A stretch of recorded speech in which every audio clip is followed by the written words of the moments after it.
ચાલો ભાઈ, આ બાજુ મીટિંગ જામી છે.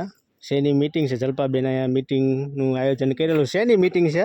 આ અમાર કામઠી છોકરીઓ આવી હોય છે. ઓહો, મને ઘણા એમના ઘરવાળાનો ફોન આવ્યો હતો કે અહીંયા ને અહીંયા રાખજો, અહીંયા અમને આમ થાય કે હા એટલે રોકી જવાના. એક સંદેશો આપું છું બધાને કે કોઈ પણ વ્યક્તિ ઈ શણગારથી મહાન નથી, ઈ એના કર્મથી મહાન છે. અને જે કર્મ પ્રધાન કર્મયોગીઓ મહાપુરુષો એને જેના જીવન કર્મ માટે બીજાના પરમાર્થ માટે હોમી દીધા છે ને, એને આજે દુનિયા યાદ કરે છે. અને આપણે એનું જ ભજન કરીએ છીએ ને એની જ પૂજા કરીએ છીએ. પણ અત્યારે જે સમય પરિવર્તન થયો છે, આ બધા માનસિક અસ્થિર થવાના કારણો શું? ડિપ્રેશન ઊભું કોણે કર્યું? આપણે. કેમ કે આપણી જેટલી જરૂરિયાતો અને જેટલી આપણી આવકો છે ને એના કરતાં આપણા ખર્ચાઓ વધારે છે. પેલા ચપ્પલની ડટીઓમાં કાંટો નાખીને પીનું નાખીને પહેરતા, કપડાની સગવડતાઓ ન હોય તો બીજાના ઉતરેલા પહેરતા, થીગડા મારીને પહેરતા. અત્યારે એ સમય નથી, બહુ સારો સમય છે. પણ તો આપણી પાસે સગવડતા ન હોય તો લોકો લોન લઈ લગ્ન કરે છે, લોન લઈને પ્રસંગો કરે છે, આવકના સોર્સ હોય નહીં, અને પછી ભરી ન શકો એટલે બધી એ ભરી નથી શકતો પુરુષ. એનું કારણ શું છે? એની પાછળ આપણે બાયું જવાબદાર છીએ. બરાબર છે. કેમ કે એ બે જોડી કપડામાં પ્રસંગ ઉકેલી લે છે.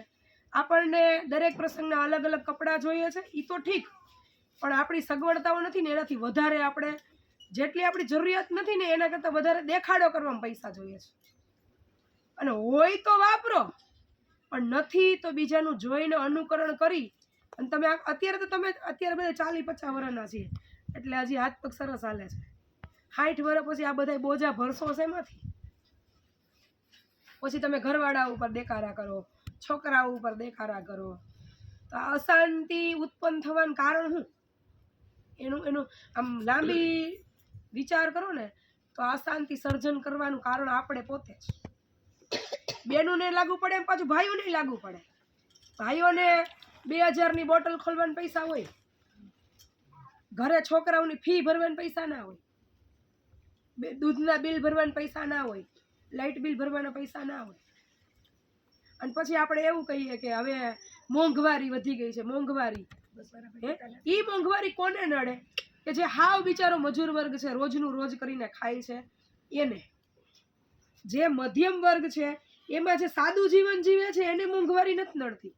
પણ મધ્યમ વર્ગમાં જેના આવકના સોર્સિસ ઓછા છે એને 100 રૂપિયાનું લીટર દૂધ નડે છે, એને 200 રૂપિયાનું સૂપ પીવા જવું, ઘરેણા રીલું બનાવવાના કપડાં લેવા જવા, ફોટોગ્રાફી કરવા જાવો, 50,000નો મોબાઈલ લેવો, લોન કરીને ગાડીઓ લેવી, ઈ એને નથી નડતું. લોન કરીને પ્રસંગો ઉકેલવા ઈ એને નથી નડતું.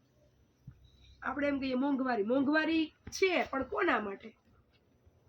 જે બિચારું ટકે ટકનું કરીને ખાય છે એના માટે. એટલે હું તો કહું જ છું, લાઈવ કરીને કહું છું અને લોકોને કહું છું કે જેમ આપણે ફેમિલી ડોક્ટર હોય ને એમ બધાએ એક દિવસ માનસિક અસ્થિર આખું ઘર છે એના ડોક્ટર રાખવા પડશે. એટલે હજી સમય છે. પછી આપણે એક એવી પ્રથા અમલમાં કરવાનું કહીએ, બધાને સમજાવીએ કે લગ્ન પ્રસંગોમાંથી ઘરેણાનો રિવાજ કાઢી નાખો એવું કહીએ છીએ. પણ તમારી દીકરીઓની હગાઈ કરશો યા તમે છોકરાવાળા પક્ષને એમ કહો કે ખાલી 1 તોલું હોનું લઈને આવજે, અમે દીકરી દઈ દેવો. કેટલા દેવો? હાથ ઊંચો કરો. બદલાવ ક્યાંથી આવશે? બધાને જોઈ છે. હા, તમારે સગવડતા હોય એને, અને ભલે 50 તોલા ચડાવે, પણ એને સગવડતા ન હોય તો એની સગવડતા 2 તોલાની હોય તો 2 સ્વીકારો, 5ની હોય તો 5 સ્વીકારો. એને એવું પ્રેશર ન બનાવો કે તારે મારી નણંદની દીકરીને કે મારા જેઠની દીકરીને 15 આવ્યા તો તું 15 લઈને જ આવ્યો. હવે ઈ બિચારું શું કરે? ન હોય તો ઈ વ્યાજે લેવા જાય, ન હોય તો ઉછી ઉધારા ના કરે. અત્યારે ઘરેણું દઈ હકી એમ છે તો જમીન માંગે. તો ઈ બદલાવ બેન આપણાથી શરૂઆત કરવી પડે કે ભાઈ મારી દીકરીને તમારી પાસે 2 તોલા હોય ને તો 2 જ ચડાવજો, મારે જગતને નથી દેખાડવું. તો ઘરમાં શાંતિ જળવાઈ રહે, તો આ બધું નિરાકરણ આવે. જો આપણે જ નહીં સુધરીએ અને આપણે જ નહીં અમલમાં આવીએ તો આ બધાય બેઠા ને હું બધાને કહું છું, અને જેટલા વિડીયો જોવે એ બધાને કહું છું કે તમારે 50 વર્ષે પૂગો ને, હજી આ દહકો જવા દો, બરાબર, 1 દશકા પછી બધાયના શરીર કામ કરતા બંધ થઈ ગયા છે, બધાયના મગજ કામ કરતા બંધ થઈ ગયા છે. માનસિક આશ્રમો જેટલા ઘર નહીં હોય ને ગામમાં એટલા આશ્રમો ખોલવા પડશે. એટલે પાછા વળી જાઓ. હું એમ નથી કહેતી કે તમે નો વાપરો, નો પહેરો, નો ઓઢો, પણ તમારી સગવડતાઓ ઘરમાં હોય ને એટલું વાપરો, એટલું પહેરો ને એવું ઓઢો. બીજાનું જોઈ અને બીજાને દેખાડવા માટે ન કરો. એ તો હાથ પગ હાલે હે ને આપણા, એટલે આપણને એમ છે આપણને કાંઈ નહીં થાય. આ બધા અંદર એવા જ હતા. એ અહીંયા કરોડો રૂપિયાના આસામી અંદર છે, ડિગ્રી વાળા જ છે બધા જાજા કઈ. એક સમયે તમારી પાસે પૈસા હશે, પદે હશે, પ્રતિષ્ઠા હશે, પણ તમારા શરીરને મગજ કામ નહીં કરતું હોય તમને કોણ બોલાવશે? આવનારા સમયમાં તમારું પદ કેવડું છે, તમારી પાસે પૈસા કેટલા છે એ મહત્વનું નહીં હોય, તમારું શરીર કેટલું હાજું છે ને એ જ મહત્વનું હોય છે. એટલે હજી જો ભાઈ મારે જ કાંઈ મારું લૂંટાઈ નથી જવાનું. એ તો બરાબર.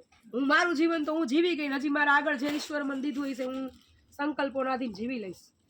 પણ તમે મને કીધું સત્સંગ કરો એટલે હવે ભગવાન, જો રામાયણ બધાને ખબર છે, ભગવદ્ ગીતા બધાને ખબર છે, સપ્તાહમાં આપણે બધા જઈએ છીએ, આપણે અહીં જે કથા કરીએ છીએ, ઈ વાર્તા આદિ અનાદિથી એમ જ હાલી આવે છે. અને એ જીવન જીવવાનું જ શીખવે છે, જીવન કયા સમયે કેવું જીવવું. ભગવાન કૃષ્ણ આપણને ગીતાજીમાં શું શીખવે છે કે તમે સમય સંજોગને આધીન સુખી થવું, દુઃખી થવું, પરિસ્થિતિમાંથી બાયણે નીકળવું તમારા કર્મને આધીન છે. તમારે તો કર્મ એટલે કયું કર્મ? કર્મ એટલે સારું ખરાબ જ નથી, માત્ર આપણું જીવન તો આપણા રોજિંદા કાર્યોથી છે ને, માત્ર સારું ખરાબ જ નથી. પણ તમારો સમય ન હોય, સંજોગો ન હોય, તમારી પાસે સક્ષમતા ન હોય અને તમે ખડકી દો, પછી તમે એમાંથી બાયણે ન નીકળી શકો. પછી અત્યારે સમય એવો છે આપણે હાઈ ફાઈ લાઈફ જીવી લઈએ, પછી નબળી પરિસ્થિતિ આવે, નબળો સમય જીવવાના આવે, જીવી શકો, પછી માનસિક સંતુલન ગુમાવી દો અને પછી તમને ઈ જ સમાજ, ઈ જ હગાવાલા, ઈ જ દુનિયા તમારા માટે આશ્રમો ગોતવા નીકળે. અહીંયા શું કાંઈ કોઈ બધા બિનવારસી છે? આ જેથી જૈનમાં તેથી બધા કાકા, મામા, માસી, ફઈ, બેન બધા હતા જ. આ એમનું તો એકલા તો કોઈ નહીં હોય. આપણે અત્યારે રોડેથી લાવ્યા એટલે આપણે એને બિનવારસી કહીએ છીએ, બરાબર, પણ જેથી જન્મ લઈને આવ્યા તેથી તો હશે ને બધાય, તો એને બિનવારસી બનાવવા વાળું કોણ? પોતાનો પરિવાર, પોતાનો ઘર, પોતાનું ગામ, પોતાનો સમાજ અને પછી આખી દુનિયા. એટલે એ લાઈનમાં આપણે છીએ જ બધાય.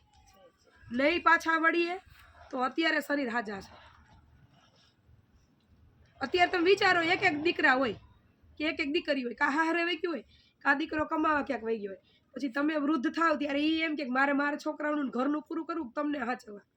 તો ખાલી તાવ આવ્યો હોય તેથી આપણી ગ્લાસ ઉપાડીને ભરીને પીવાની તેવડ નથી.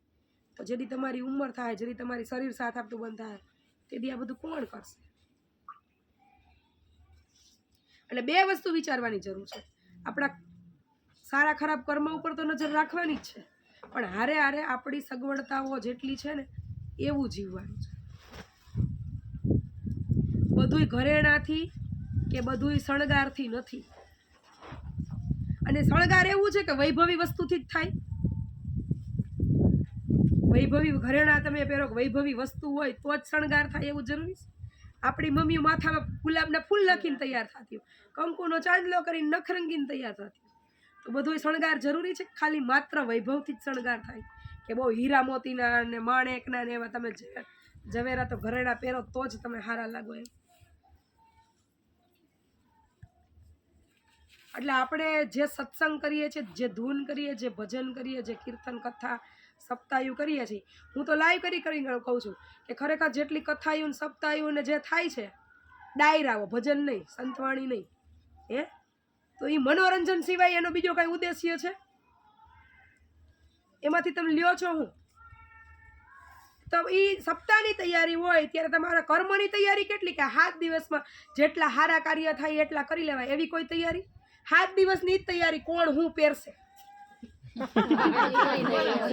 કોણ કલાકાર આવશે, અને કેવા કેવા પ્રકારના દાંડિયા લેવા, કેવા પ્રકારના ડાન્સ કરવા.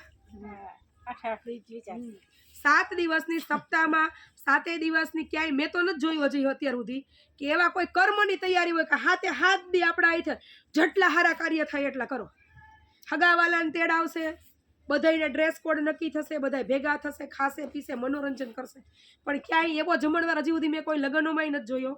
હું જ્યાં સુધી પૂગી છું ત્યાં સુધી કે કોઈ પ્રસંગોમાંય નથી જોયા કે નોખી 200-500 માણાની રસોઈ બની હોય અને એ ક્યાંક બહાર જમાડવા ગયું હોય, ક્યાંક કપડાં ઓઢાડવા ગયું હોય, ક્યાંક ચણ નાખવા ગયા હોય, ક્યાંય ગાય કૂતરાને લાડુ દેવા ગયા હોય કે એની હાથે કંઈક એણે સમાજ ઉપયોગી બીજા સારા કાર્ય કર્યા હોય.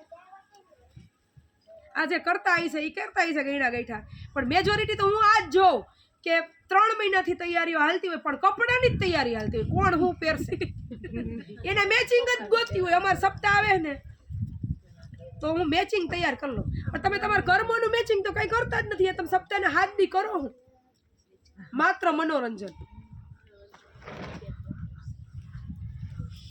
એટલે મને ઘણા એમ કે બેન પ્રસંગમાં માઇક દઉં, પણ મારું માઇક પછી આકરું લાગે, બધાને આકરું લાગે ને. આયોજક એટલા પૈસા નાખ્યા હોય ને હું આવું બોલું આજે તો આકરું જ લાગવાનું છે બધાયને.